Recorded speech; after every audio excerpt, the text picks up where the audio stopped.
कहानी का पूरा आनंद लेने के लिए कहानी के पिछले भाग को ज़रूर देखें। उसका लिंक मैं आपको डिस्क्रिप्शन बॉक्स में दे दूँगी और साथ में कमेंट बॉक्स में पिन भी कर दूँगी, तो आप वहाँ से भी जाकर देख सकते हैं।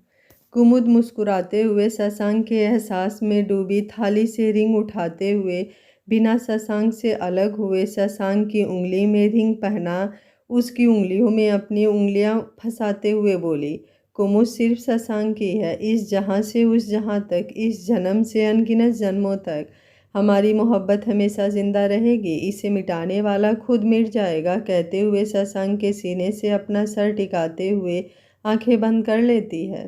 शशांक भी उसके चेहरे को देखते हुए सुकून से अपनी आंखें बंद कर लेता है। फोटोग्राफर इन सारे लम्हों को अपनी तस्वीरों में कैद कर चुके थे। अनुज, स्वाति और बाकी सब भी मोबाइल में जाने कितने पिक्चर क्लिक कर लिए थे। दोनों को होश तब आता है जब उनके ऊपर फूलों की बारिश होने लगती है। सभी लोग तालियां बजाते हुए इतनी खूबसूरत मोहब्बत को झांकती आंखों से देख रहे थे। आज पता नहीं क्यों सारे लोग गांव के होने के बावजूद किसी को बेशर्मी नहीं महसूस हो रही थी। शायद इसलिए जो उनके सामने खड़ा था वो सच में एक निश्चल मोहब्बत की पहचान थी। शशांक कुमुद स्टेज के नीचे आते हुए अपने मम्मी पापा को प्रणाम करते हैं। सुलोचना ठाकुर शशांक को गले से लगाते हुए कुमुद को भी अपने गले लगाती हैं। कुमुद को कुछ याद तो नहीं था, लेकिन अब वो जिस सुलोचना ठाकुर से मिल रही थी वो सच में एक माँ थी जो अपने बच्चों से बेहद प्यार करती हैं। सुभद्रा जी भी दोनों को गले लगाकर ढेर सारा आशीर्वाद देती हैं। सुनील जी की आंखें नम हो गई थी कुमुद उनके गले लगते हुए। प्लीज़ पापा, अपनी बेटी को इस तरह रोते हुए विदा नहीं करते ना। सुभद्रा जी बोली, पागल लड़की, विदाई अभी बाकी है। कुमुद मुंह बनाते हुए बोली, तो फिर आप लोग आज क्यों रो रहे हो? कहीं ऐसा तो नहीं कि मुझसे परेशान हो गए हो?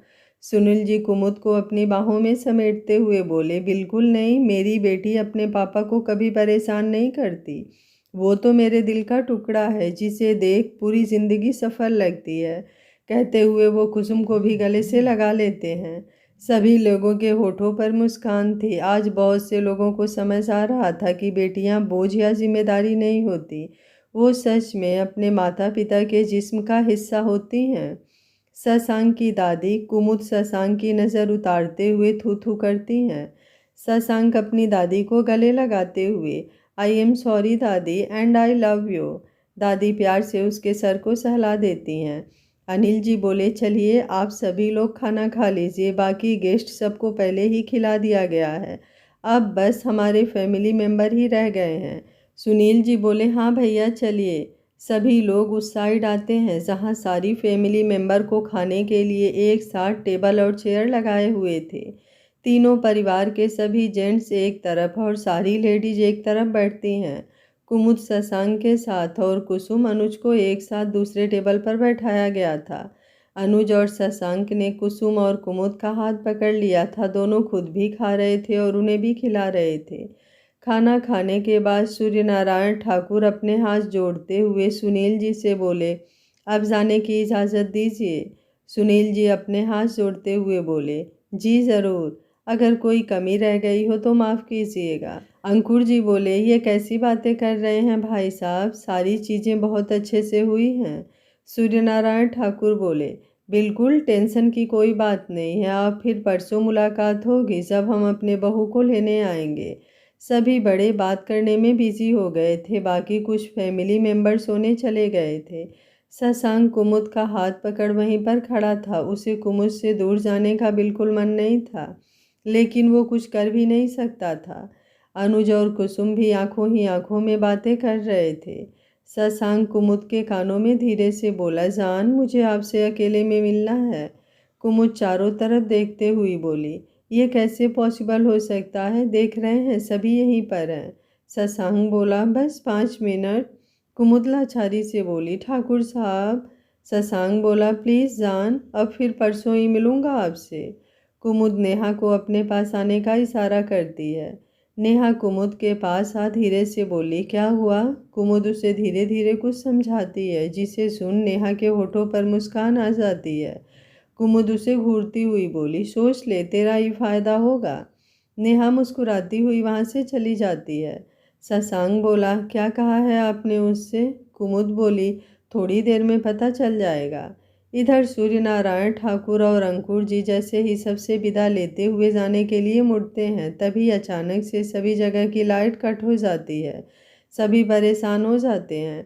इधर कुमुद शशांक का हाथ खींचते हुए पर्दे की आड़ में आ जाती है। बाहर से थोड़ी चांद की रोशनी आ रही थी। शशांक उसे अपने बाहों में भरते हुए, मतलब ये किया है आपने? कुमुद उसकी गर्दन में अपना चेहरा छुपाते हुए नेहा से कहकर थोड़ी देर के लिए जनरेटर का एक वायर कटवा दिया है। शशांक मुस्कुराते हुए उसके माथे को चूम लेता है। कुमुद उसकी गर्दन में अपनी दोनों बाहें डालते हुए धीरे से उसके गालों पर अपने होंठ रख देती है। शशांक अपना एक हाथ उसके कमर में लपेटे दूसरे उसके गालों पर रख कर उसके होठों को लॉक कर देता है। कुमुद की पलकें झुकी हुई बंद हो जाती है। दोनों इन 5 दिनों की जुदाई को जैसे एक लम्हे में ही मिटा देना चाहते थे। बाहर सभी लोग लाइट जलाने के लिए हो हल्ला कर रहे थे। इसका फ़ायदा उठाते हुए अनुज भी कुसुम को अपनी बाहों में लिए साइड में आ उसको चूमने लगता है। सभी लोग मोबाइल जला जला कर जनरेटर ठीक होने का वेट कर रहे थे और ये दोनों प्रेमी जोड़े एक दूसरे में डूबे हुए थे। तभी सुलोचना जी अपने मोबाइल की रोशनी को इधर उधर घुमाते हुए बोली, शशांक कहाँ है? सभी का ध्यान इस तरफ जाता है। ये देख जल्दी से दादी बोली, अरे अनुज भी यहाँ नहीं है, हो सकता है वो दोनों कहीं इधर उधर गए हों। अनुज अपना नाम सुन जल्दी से कुसुम से दूर होता है। कुसुम उसके सीने से लगी गहरी सांसें लेने लगी थी। अनुज उसे शांत कराते हुए बोला, आप यहीं रहिए, मैं पहले जाता हूँ। कुसुम हाँ में सिर हिला देती है। अनुज अपना मोबाइल निकाल कर जलाते हुए उसी भीड़ में दूसरे साइड से घुस जाता है। उसके जाने के बाद कुसुम भी धीरे से वहाँ से हटकर अपनी मम्मी के पीछे जाकर खड़ी हो जाती है। इधर शशांक भी कुमुद को अपने आगोश में लिए उसके प्यार में डूबा हुआ था। वो धीरे से उससे दूर हुआ, उसके बालों में उंगलियां फेरने लगता है। कुमुद थोड़ी देर बाद शांत होती है। शशांक उसके गर्दन में अपना चेहरा घुसाते हुए, जान मुझे आपसे दूर नहीं जाना, आज आपका ये रूप मुझ पर कयामत ढा रहा है। कुमुद उसके पीठ पर अपने दोनों हाथ कसते हुए बोली, आज की रात तो अब खत्म ही होने वाली है, बस कल की रात, उसके बाद मैं हमेशा के लिए आपके पास रहूँगी। अभी बाहर चलिए, सभी लोग ढूंढ रहे हैं। शशांक आगे कुछ कहता उससे पहले ही किसी की आवाज़ उसके कानों में टकराई। शशांक जी, आप यहाँ हैं, आप यहाँ क्या कर रहे हैं? वो आवाज़ स्वाति की ननद शीतल की थी। जब सभी लोग शशांक और अनुज को ढूंढने लगे थे तो उसका माथा ठनक गया था। उसे पूरा अंदाज़ा था कि इस वक्त शशांक कुमुद के साथ होगा और शशांक को ढूंढते हुए वो इधर ही आ गई थी, लेकिन अभी उसकी तरफ शशांक की पीठ थी। शशांक जल्दी से सीधा खड़े होते हुए पीछे पलटता है। शीतल को देख, आप यहाँ क्या कर रही हैं? शीतल, जो कि कुमुद को थोड़ा देख चुकी थी, क्योंकि उसके हाथ शशांक की पीठ पर बंधे हुए थे और उसे पूरा यकीन था कि वो कुमुद है। शशांक अपना एक हाथ पीछे कर कुमुद से वहाँ से जाने का इशारा करता है। कुमुद झुककर उसके हथेली पर किस कर लेती है और अंधेरे का फायदा उठाते हुए पीछे होकर टेंट का पर्दा हटाकर दूसरी तरफ से नेहा के पास चली जाती है। शीतल बोली, ये तो हमें आपसे पूछना चाहिए कि आप यहाँ क्या कर रहे हैं और आपके साथ कौन है? शशांक आगे बढ़ते हुए बोला, आप अपने काम से काम रखो, मेरी ज़िंदगी में ज़्यादा ताका झाकी करने की ज़रूरत नहीं है। कहते हुए वो सभी लोगों के पास जाने लगता है। शीतल गुस्से से अपनी मुट्ठियां भींचते हुए अपने मोबाइल की रोशनी से चारों तरफ देखने लगती है, लेकिन उसे कुमुद कहीं नज़र नहीं आ रही थी।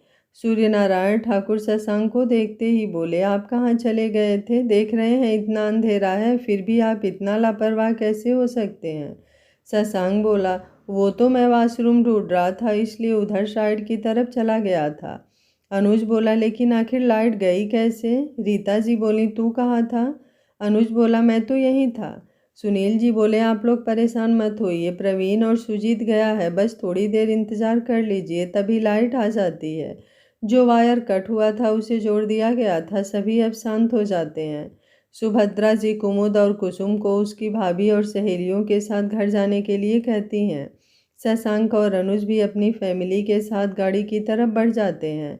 कमरे में आकर नेहा कुमुद को छेड़ रही थी। कुमुद उसे तकिया से मारते हुए, चल जा, कपड़े चेंज कर ले, आज सभी सच में बहुत थक गए थे। दिन में मेहंदी और रात में संगीत होते होते इस समय रात के 2 बज चुके थे।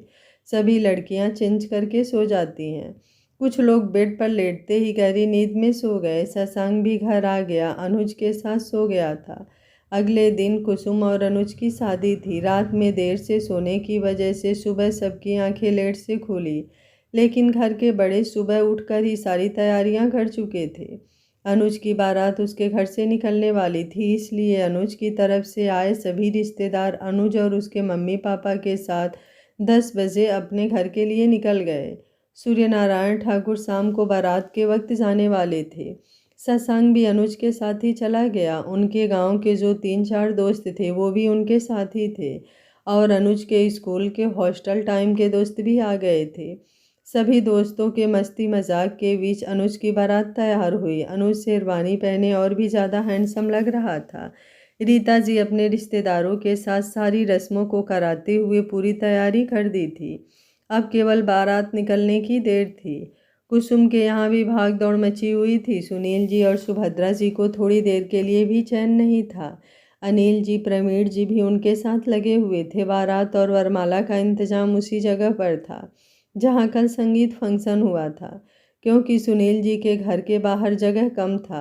मंडप छत पर बना हुआ था। बाहर स्टेज पर वरमाला होने के बाद शादी की रस्में वहीं छत पर ही होने वाली थी।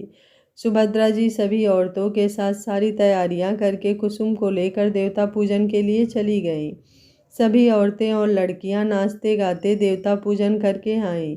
उसके बाद नहाने की रस्म होने के बाद कुसुम को ब्यूटिशियन तैयार करने लगी। बाकी लड़कियां भी तैयार हो रही थी। कुमुद कुसुम के पास बैठी हुई अनुज से बात कर रही थी, जो कुसुम को देखने के लिए बेचैन हुए जा रहा था, लेकिन कुमुद कुसुम को मोबाइल नहीं दे रही थी। अनुज बोला, देखिए साली साहिबा, आप तो हमारी शादी होने से पहले मेरी भाभी हैं, तो आपको देवर की तरफ से होना चाहिए ना। कुमुद बोली, बिल्कुल नहीं, और मैं आपसे कितनी छोटी हूँ, प्लीज़ आप मुझे भाभी मत कहिए, आप मेरे जीजू ही ठीक हैं।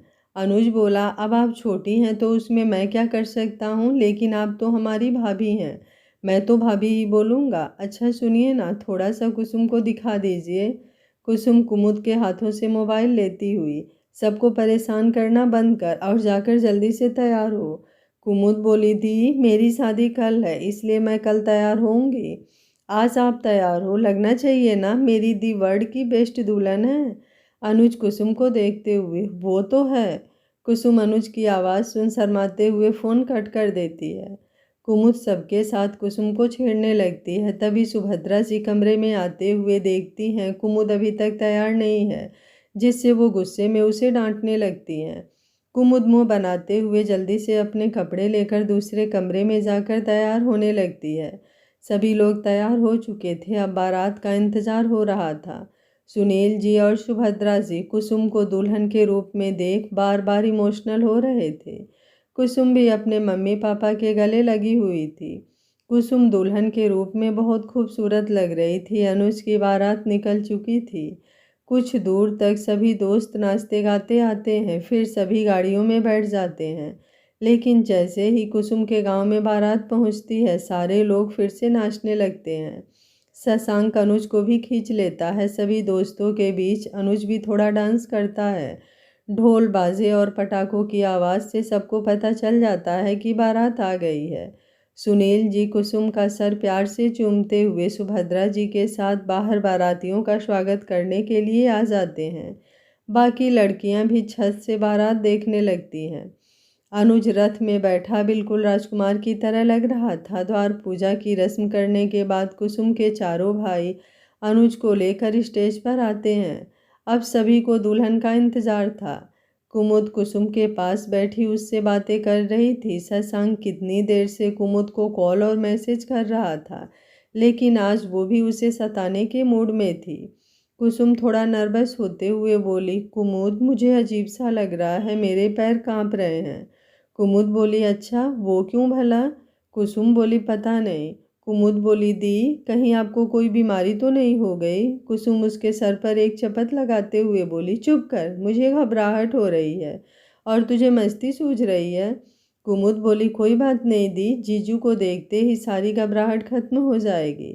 कुसुम बोली, अच्छा मेरी तो खत्म हो जाएगी, लेकिन तेरा वाला तो तुझे देखते ही पागल हो उठेगा। आज सुबह से ही ना तो तूने उससे बात की और ना ही उसके मैसेज का जवाब दे रही है। कुमुद बोली, दी कल से तो उनके साथ ही रहना है, इसलिए मैं भी तो देखूं वो एक दिन मेरे बिना रह पाते हैं या नहीं। कुसुम कुमुद का हाथ पकड़ते हुए बोली, कुमुद मस्ती मजाक अपनी जगह, लेकिन अपनी मोहब्बत को कभी आजमाने की कोशिश मत करना। मैं तुझसे 3 साल बड़ी हूँ और इस नाते मैं तुझे ये समझा रही हूँ। शशांक जी जैसा मर्द तुझे पूरी दुनिया में कहीं नहीं मिलेगा। तूने फेयरी टेल्स की कहानियाँ सुनी है या कोई प्रेम कहानी पढ़ी है? शशांक जी उन सब से भी हटकर हैं। तू उनके लिए क्या है ये मैं तो क्या ये दुनिया भी नहीं बता सकती। तू भले ही अपनी यादें भूल गई है, लेकिन मैं जानती हूँ शशांक जी तेरी एक तकलीफ पर अपनी जान तक वार देते हैं। तेरे लिए उनकी मोहब्बत छुपाए नहीं छुपती। कुमुद बोली, जानती हूँ दी, मैंने इन 1 महीनों में उन्हें जितना जाना है समझा है, उतना ही वो मेरी रूह तक उतरते चले गए हैं। इतने कि जब उन्होंने मुझे पुरानी बातें बताई तो मुझे बिल्कुल गुस्सा नहीं आया। उल्टा मैं तो ये सोच रही हूँ कि कैसे मैं उनसे इतनी नफरत कर सकती थी। क्या मुझे उनकी मोहब्बत दिखाई नहीं दे रही थी या मैं पागल थी? कुसुम बोली, इतना मत सोच, तू भी गलत नहीं थी ना ही वो गलत थे। बस कभी कभी हालात हमारे पक्ष में नहीं होते। लेकिन मुझे पता है मेरी बहन अब अपनी मोहब्बत से उनके हर पुराने दर्द को ख़त्म करके केवल अपनी मोहब्बत को भर देगी। अब चाहे जो भी हालात हों तू हमेशा उनका साथ देगी। कुमुद कुसुम के गले लगते हुए, बिल्कुल दी, और आप चिंता मत कीजिए, जीजू भी आपसे बहुत प्यार करते हैं। कुसुम मुस्कुरा देती है। दोनों बहनें अपने बातों में मस्त थी। तभी उनकी सहेलियां और भाभी अंदर आते हुए बोली, कुसुम चलिए, बरमाला के लिए इंतज़ार हो रहा है। कुसुम एक बार फिर थोड़ी नर्वस होने लगती है। कुमुद उनकी हथेली थामते हुए, दी एक बार आंखें बंद कीजिए और गहरी सांस लीजिए।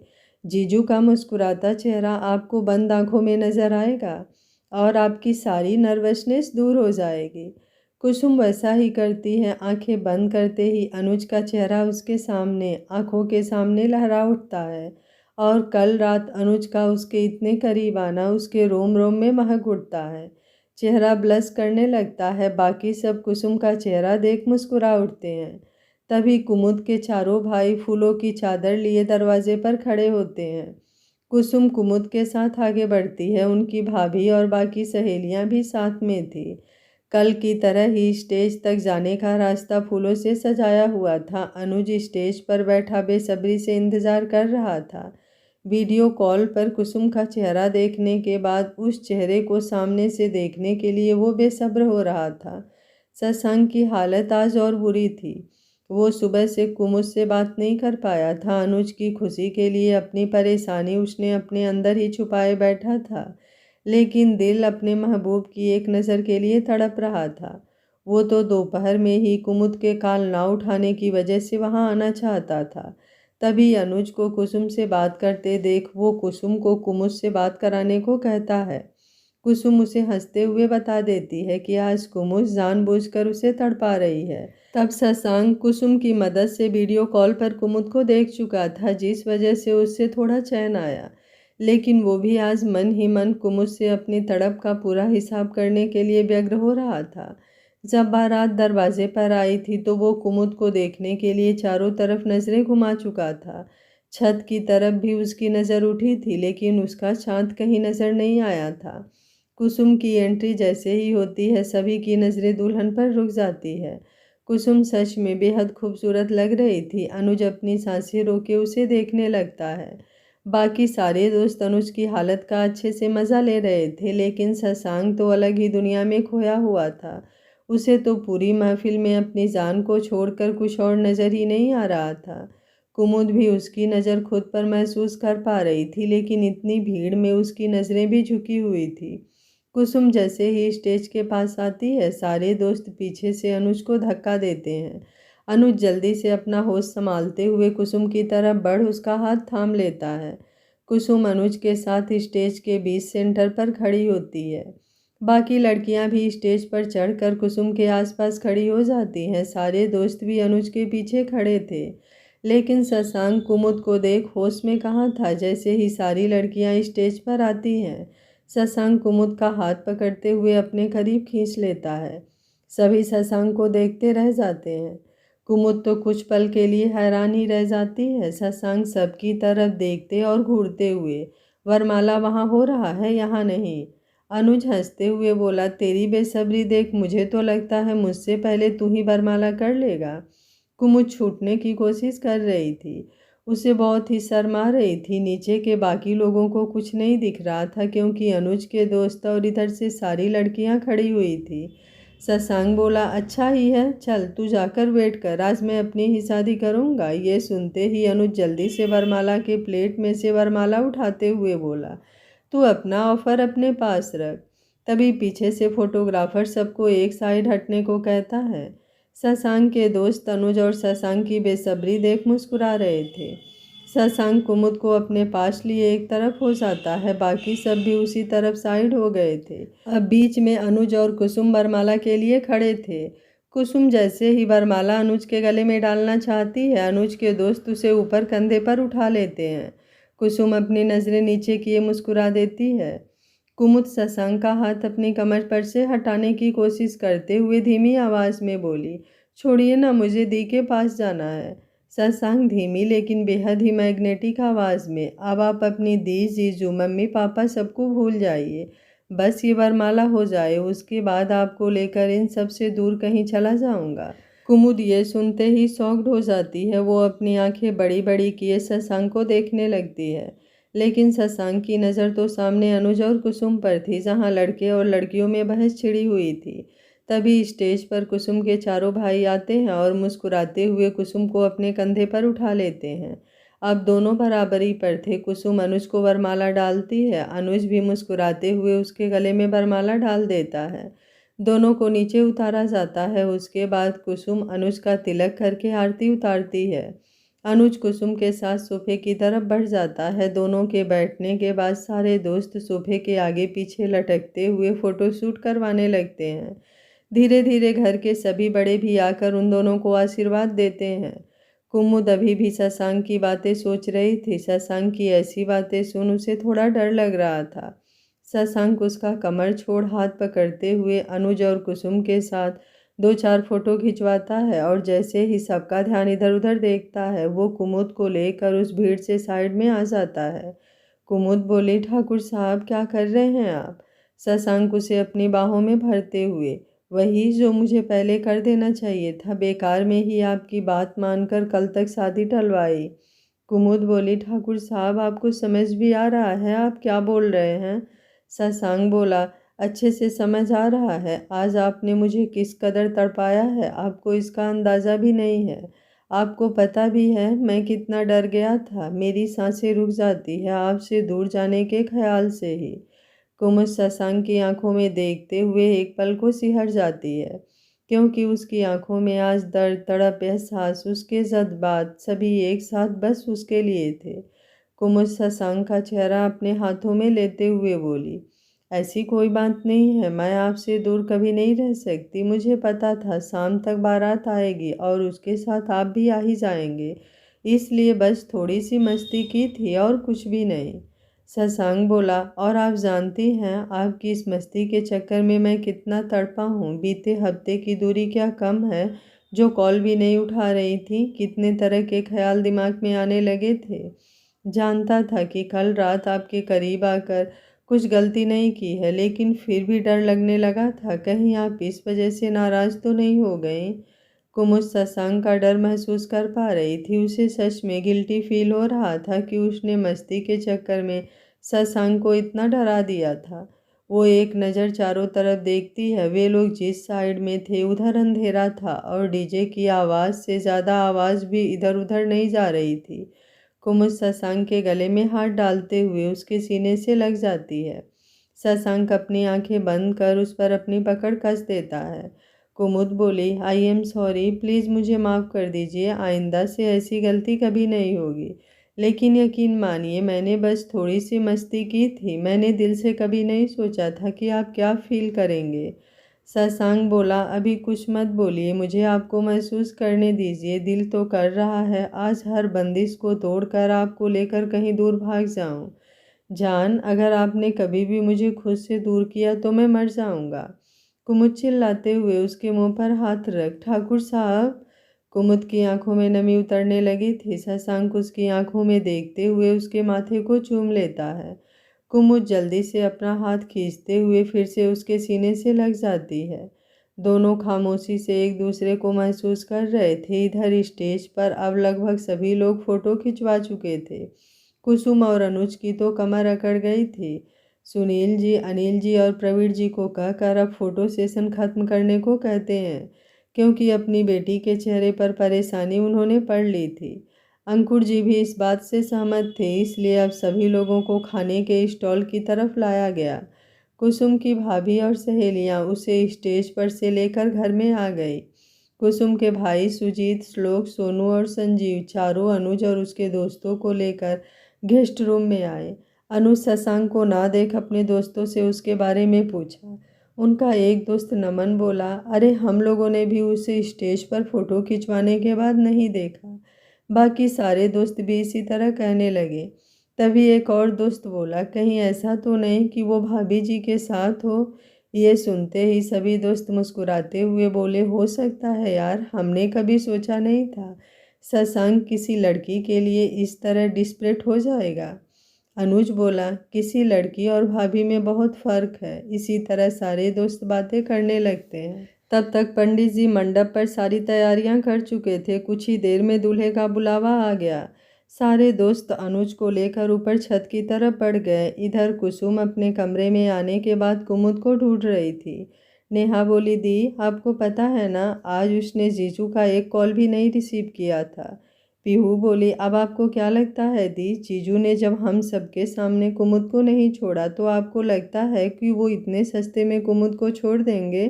कुसुम मुस्कुराते हुए बोली, मैंने तो उससे पहले ही कहा था कॉल रिसीव करने को, लेकिन उसे ही मस्ती सूझ रही थी। फिर वो चारों तरफ देखते हुए बोली, देखो इस कमरे से ये बात बाहर नहीं जानी चाहिए। अगर कोई कुमुद के बारे में पूछे तो कुछ बहाना बना देना। तुम लोग जानती हो ना, वहाँ गांव में कितनी बातें होने लगेंगी। शगुन बोली, लेकिन कुसुम, वो दोनों होने वाले पति पत्नी हैं। फिर भी लोगों को इसमें गलत क्या लगता है? कुसुम बोली, तुम लोग हमेशा शहर में रहे हो, इसलिए गांव के बारे में तुम लोगों को ज़्यादा पता नहीं। अगर मेरी शादी नहीं होती तो शादी तक यहाँ लोग दूल्हा दुल्हन को मिलने नहीं देते। नेहा बोली, लेकिन दी ये नियम क्यों बनाया गया है? कुसुम बोली, ज़्यादा तो मुझे भी नहीं पता, लेकिन शायद लोगों को डर होता है कि शादी के पहले वे लोग कोई गलत कदम ना उठा ले, क्योंकि बहुत सारी शादियां मंडप पर जाकर भी टूट जाती हैं। ये तो तुम लोगों ने सुना ही होगा। सभी हाँ में सिर हिलाती है। कुसुम की भाभी बोली, सभी नियम गलत नहीं होते, बहुत से नियम ऐसे हैं जो हमारी सेफ्टी के लिए होते हैं और लोग उन्हें माने, इसलिए उसे शुभ और अशुभ से जोड़ दिया जाता है। कविता बोली, ये तो आप बिल्कुल ठीक कह रही हैं भाभी। तभी कुसुम की मामी अंदर आते हुए बोली, बेटा कपड़े चेंज कर लो, कन्यादान के लिए पंडित जी बुला रहे हैं। कुसुम तैयार होने लगती है। इधर कुमुद, शशांक कुछ देर बाद होश में आते हैं। कुमुद बोली, अब हमें चलना चाहिए, अगर किसी की नज़र पड़ गई तो बखेड़ा खड़ा हो जाएगा। शशांक बोला, तो हम लोग यहाँ से कहीं दूर चलते हैं ना, जहाँ कोई ना हो। कुमुद शशांक का चेहरा अपनी हथेलियों में भरते हुए बोली, आपको मुझ पर भरोसा है ना? शशांक बोला, खुद से भी ज़्यादा। कुमुद बोली, तो फिर ये बेताबी क्यों? शशांक बोला, मुझे नहीं मालूम, लेकिन आज आपसे दूर जाने का बिल्कुल मन नहीं हो रहा। जानता हूँ कि कल हमारी शादी है, उसके बाद हम दोनों कभी अलग नहीं होंगे, लेकिन कुमुद धीरे से उसके होठों को चूम लेती है। कुमुद बोली, मैं आपके पास ही हूँ और पूरी शादी के दौरान आप यही रहेंगे ना? मैं आपकी आंखों के सामने ही हूँ, लेकिन इस वक्त अगर हम नहीं गए तो आप भी जानते हैं सब धीरे धीरे हमें ढूंढने लगेंगे। शशांक बोला, समझ रहा हूँ मैं भी, लेकिन आप वादा कीजिए पूरी रात मेरी आंखों के सामने रहेंगी। कुमुद मुस्कुराते हुए बोली, पक्का वादा। अब जल्दी चलिए, बहुत लेट हो गया है। शशांक बोला, जब लेट हो ही गया है तो 5-10 मिनट और सही। कहते हुए कुमुद को अपनी बाहों में उठाते हुए वहीं थोड़ी दूर खड़ी अपनी गाड़ी में ले जाता है। कुमुद बोली, ठाकुर साहब, लेकिन उससे पहले ही शशांक उसे गोद में लिए गाड़ी के अंदर बैठ जाता है। जैसे ही कुमुद कुछ बोलने वाली थी, शशांक कुमुद की बोलती बंद कर देता है। कुमुद भी उसके प्यार में डूब गई। शशांक थोड़ी देर बाद उसे छोड़ता है। कुमुद का पूरा चेहरा शर्म की वजह से लाल हो गया था। वो जल्दी से उसके सीने में अपना चेहरा छुपा लेती है। शशांक मुस्कुराते हुए उसके कंधे को चूम लेता है। कुमुद उसका ब्लेजर जोर से अपनी मुट्ठियों में भींच लेती है। शशांक उसके कमर पर अपनी उंगलियां फिसला रहा था। कुमुद अपना चेहरा उसके सीने से लगाए सिमटती जा रही थी। कुमुद की हालत पर शशांक मुस्कुराते हुए उसके चेहरे को अपने हाथों में भरकर उसके माथे को अपने लबों से चूम लिया। यह आज आपको मुझे दिन भर तड़पाने की पनिशमेंट है। कुमुद बोली, अच्छा बाबा, हो गई गलती, अब नहीं होगी, अब छोड़ दीजिए ना, नहीं तो मेरी सारी सहेलियां मुझे छेड़ेंगे। शशांक मुस्कुराते हुए बोला, आज आपको देखकर मेरा मन बहक रहा है। कुमुद शर्माते हुए बोली, अब चलिए ना। शशांक अपने पॉकेट से रुमाल निकालकर उसका चेहरा पोंछता है, फिर उसे लेकर गाड़ी से बाहर निकलता है। तभी कुछ लोगों के आने की आहट होती है। शशांक कुमुद को लेकर वहीं गाड़ी के पीछे छिप जाता है। वो शायद गांव की कुछ औरतें थी जो अब वरमाला देखने के बाद खाना खाकर अपने घर जा रही थी। उनके जाने के बाद शशांक कुमुद को छुपते छुपाते उसके घर तक पहुंचाता है। घर के ज़्यादातर लोग अभी पार्टी एरिया की तरफ सबको खाना खिलाने में जुटे हुए थे। औरतें छत पर चली गई थी क्योंकि शादी की रस्में शुरू हो गई थी। कुमुद पहले घर के अंदर आती है। तभी कुमुद की चाची बोली, कुमुद तुम यहाँ क्या कर रही हो? कुमुद अपनी घबराहट छुपाते हुए बोली, कुछ नहीं चाची, मुझे भूख लगी थी इसलिए सोचा कि खाना खाने जाती हूँ। चाची बोली, हाँ हम लोग तो भूल ही गए थे, ऐसा करो तुम अपनी सहेलियों को लेकर पार्टी एरिया की तरफ चले जाओ। कुमुद बोली, ठीक है चाची, मैं उन सबको बुला कर लाती हूँ। चाची बोली, चलो, सब छत पर ही गई हैं। कन्यादान की रस्म शुरू हो गई है। जैसे ही वे लोग आगे बढ़ते हैं तब तक शशांक भी आ जाता है। उसी के पीछे कुमुद के भाई भी आ जाते हैं। शशांक को देखकर वो लोग पूछते हैं कि वो यहाँ क्या कर रहा है। शशांक फ़ोन कॉल का बहाना बना देता है। वे लोग भी उसे लेकर छत की तरफ आ जाते हैं। मंडप के चारों तरफ कुर्सियां लगी हुई थी। सुनील जी और सुभद्रा जी कन्यादान की रस्म कर रहे थे। कुमुद की बड़ी मम्मी बोली, अरे बेटा तू कहाँ थी? जा दान करने वाला सामान सब लेकर आ, मुझे नहीं मिल रहा। कुमुद सुभद्रा जी की तरफ देखते हुए बोली, क्या क्या लाना है माँ? सुभद्रा जी उसे सारी चीजें बताती हैं। कुमुद सारा सामान लेकर आती है। सब कुछ सुभद्रा जी ने पहले ही एक कमरे में अलग अलग करके रखवा दिया था जिससे ढूंढने में परेशानी ना हो। धीरे धीरे रस्में आगे बढ़ रही थी। शशांक अपने दोस्तों के साथ बैठा हुआ चोरी चोरी नजरों से कुमुद को ही देख रहा था। शीतल तो इतनी देर में ही शशांक को कहाँ कहाँ ढूंढ चुकी थी। कुमुद को ना देख वो और पागल हो रही थी।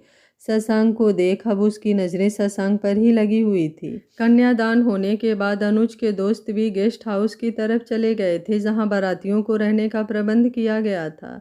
शशांक अनुज के साथ ही था। पंडित जी फेरे करवाने के बाद सिंदूर से मांग भरने को कहते हैं। पंडित जी एक दो और छोटी छोटी रस्में कराने के बाद विवाह संपन्न होने की घोषणा करते हैं। सारी औरतें कुसुम और अनुज को लेकर कुंवर घर में आती हैं, लेकिन वहां दरवाजे पर कुमुद अपनी सहेलियों के साथ खड़ी थी। कुसुम की भाभी बोली, नंदोई जी, आपको यहाँ अपने सालियों को कुछ शायरी या दोहे सुनाने पड़ेंगे जिससे वो लोग इम्प्रेस हो जाएं, नहीं तो जो ये मांगेंगी वो देना पड़ेगा। वरुण बोला, अरे वाह अनुज भाई, ये तो बहुत बढ़िया है, नहीं तो टीवियों में तो अभी तक केवल सालियाँ और बहनें पॉकेट ही लूटती हैं। स्वाति उसके कान पकड़ते हुए बोली, ठीक है, ये बात अपनी शादी में याद रखना, जब हम बदनाम हैं तो बदनाम ही सही। ये सुनते ही सभी लड़कियां खिलखिलाकर हंस पड़ती हैं। अनुज बोला, बताइए साली साहिबा, क्या सुनना पसंद करेंगी आप?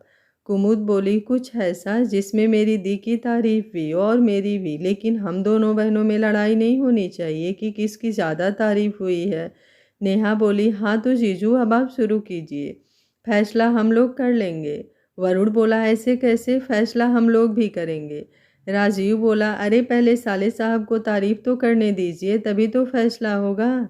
अनुज बोला, कोई शब्द ही नहीं बना जिसे मैं आप दोनों के तारीफ में पेश कर सकूं, बस इतना समझ लीजिए आप दोनों दो दिलों की जान हैं। आपकी दी मेरी तो आप मेरे दोस्त की शान हैं।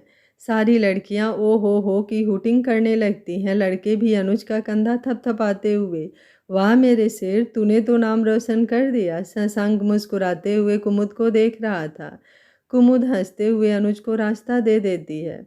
अनुज और कुसुम को अंदर ले जाकर नीचे कुल देवता के सामने चादर पर बैठाया जाता है। कुसुम और अनुज की शादी हो गई थी। अब कोहबर की रस्म हो रही थी। कोहबर घर में बैठे सभी औरतें अनुज से हंसी ठिठोली कर रही थी। कुमुद बैठे बैठे ही सोने लगी थी। शशांक भी उसके साथ ही था। सुभद्रा जी कुमुद को जगाते हुए, जाकर कमरे में सो जा, नहीं तो फिर सोने का टाइम नहीं मिलेगा और ज़्यादा थकान हो जाएगी।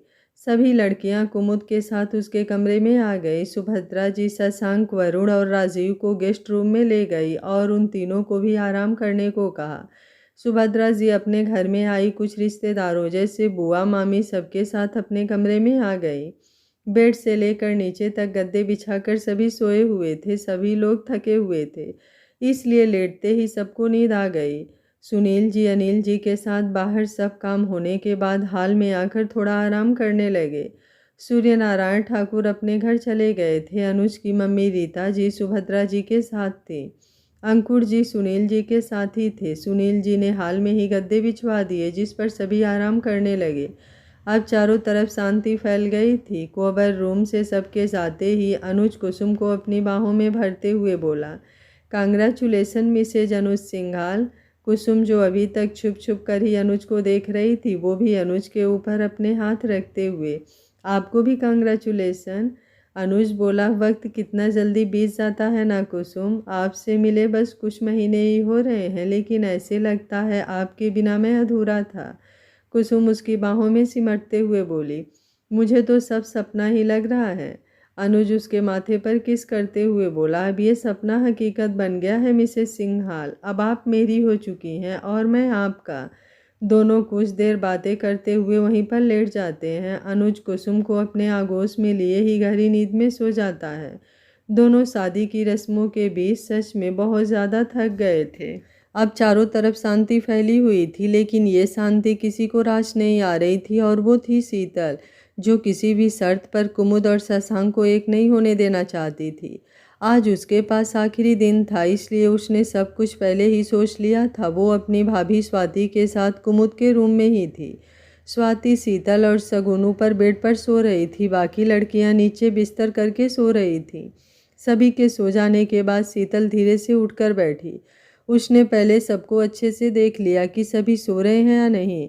जब उसे विश्वास हो गया कि सभी गहरी नींद में हैं, तो उसने चुपके से कुमुद का मोबाइल उठा लिया।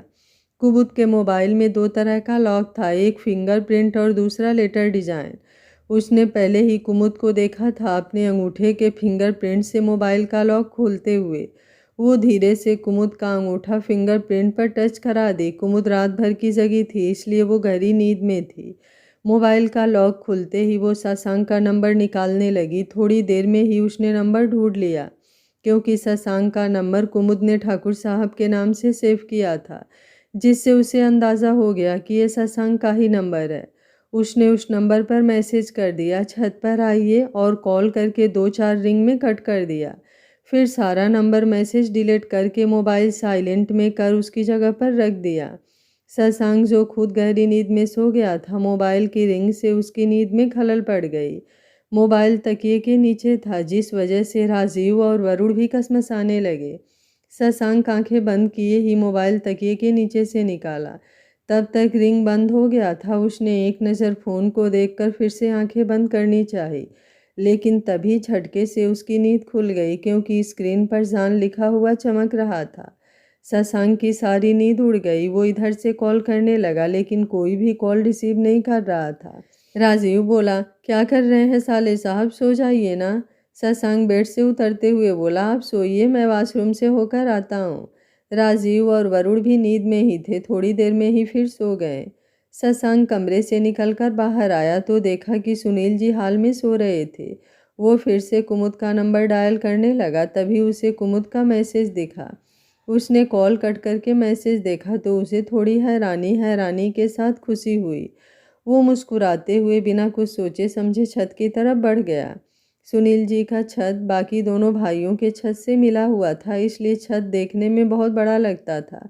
उसी के बीचों बीच मंडप बना हुआ था, जहाँ इस वक्त शांति के अलावा कुछ नहीं था। आसपास के घरों के लोग भी सो गए थे। शशांक छत पर आकर चारों तरफ कुमुद को ढूंढने लगा। छत पर भी सारी लाइटें जल रही थी, इसलिए चारों ओर प्रकाश था, लेकिन उससे कुमुद कहीं नजर नहीं आ रही थी। वो फिर से अपना मोबाइल निकालकर जैसे ही कॉल करने लगा, तभी सीढ़ियों पर किसी के पैरों की आहट महसूस हुई। उसे लगा कि कुमुद ही है, इसलिए वो सीढ़ियों के पास ही दीवार से लगकर छुप गया।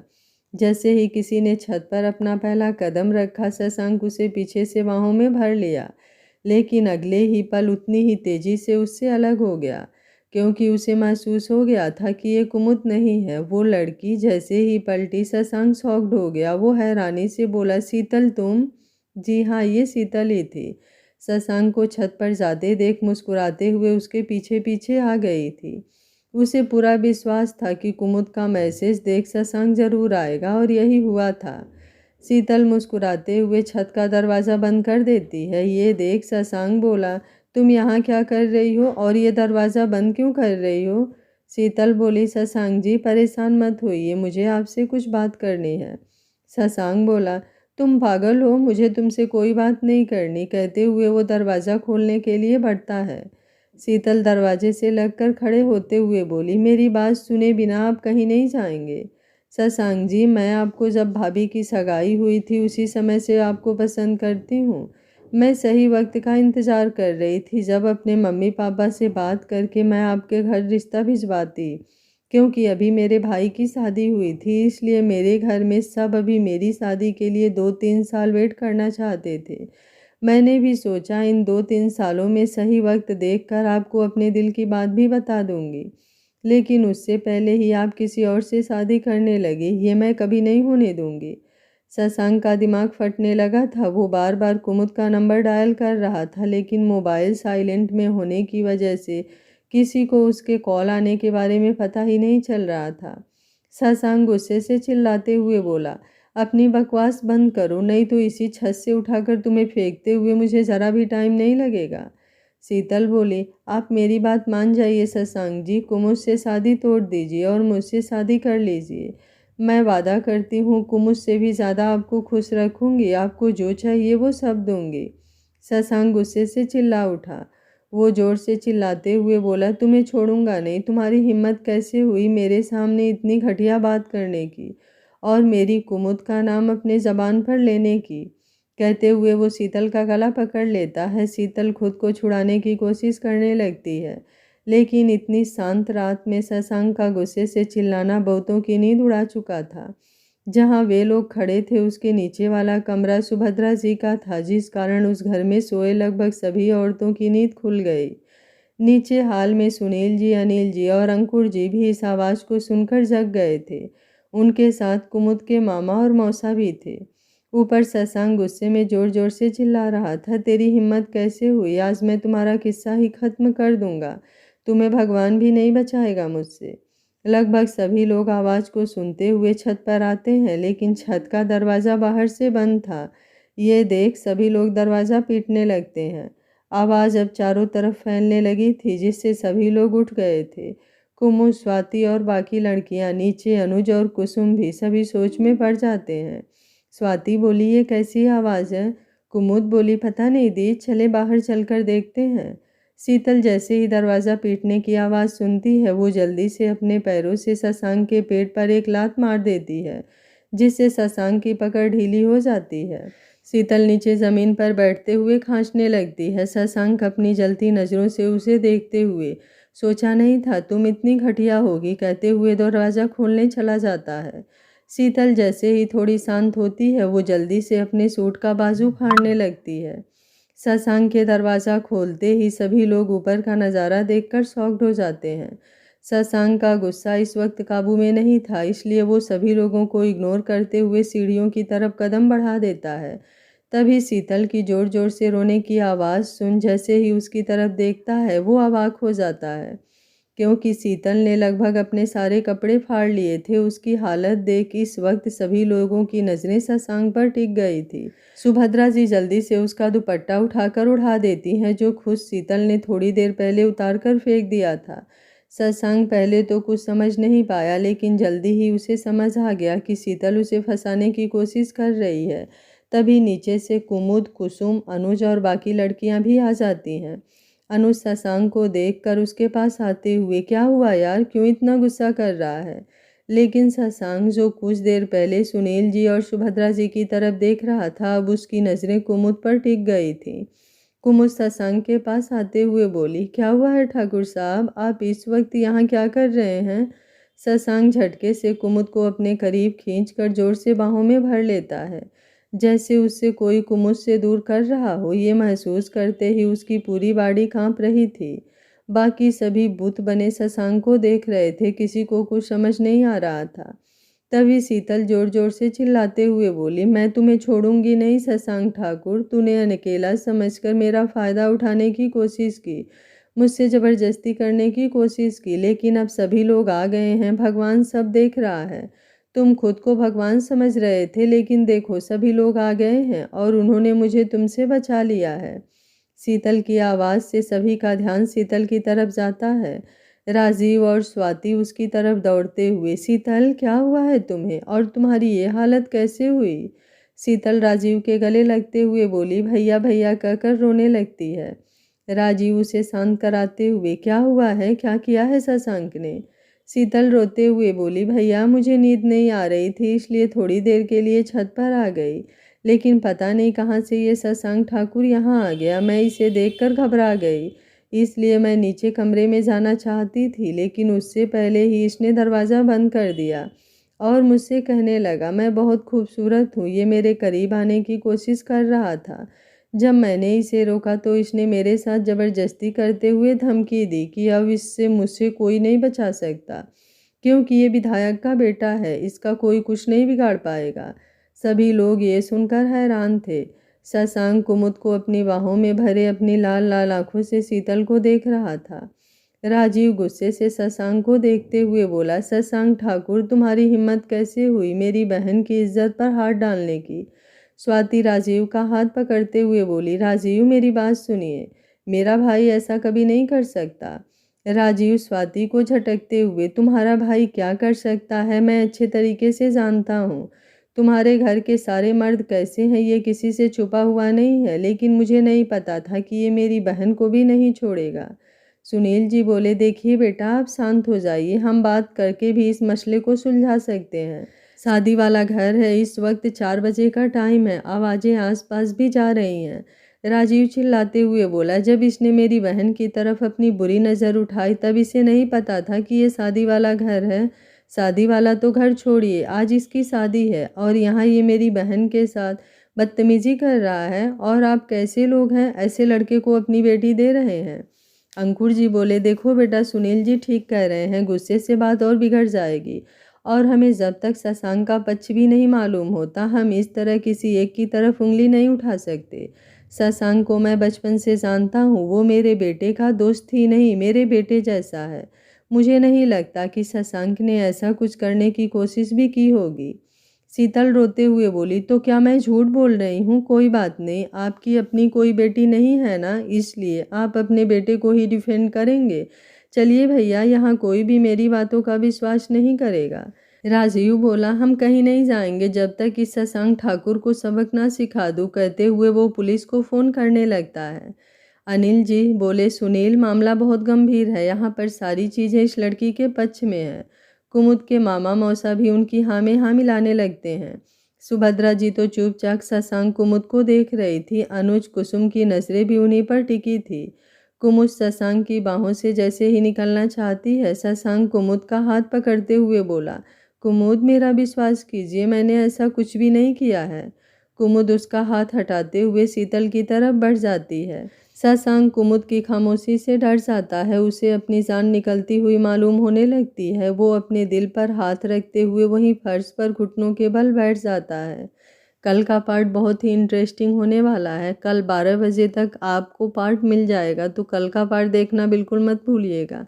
अगर आपको कहानी अच्छी लग रही है तो वीडियो को लाइक, शेयर एंड चैनल को सब्सक्राइब कर लीजिएगा। Thank you for watching. मिलते हैं कहानी के अगले भाग में कल 12 बजे।